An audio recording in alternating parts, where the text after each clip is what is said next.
to make herself look as dead as possible. Mary painted her body in corpse paint before she left the house. Then she came to the funeral of her twin sister, Emma. She carried the body out of the coffin.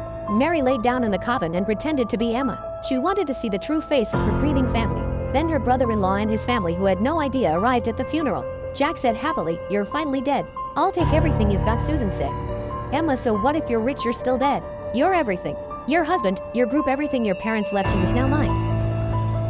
When Mary heard these words, she was even more convinced that Emma's sudden death was related to this. Emma's sudden death must have something to do with this couple.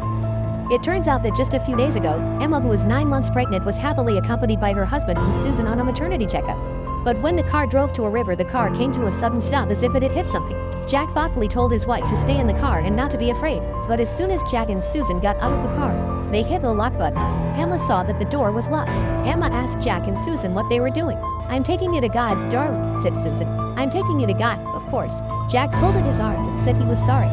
It's then that Emma realizes she's being set up. Jack pushed the car into the river. No matter how much Emma begged for forgiveness, he was as relentless as a demon. The next day, when the car was recovered in front of a crowd of reporters, Jack cried over Emma's body.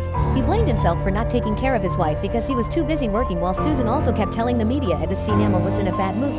Emma was already in a bad mood because of the death of her parents. She was pregnant and suffered from prenatal depression. It's all because they didn't care about Emma.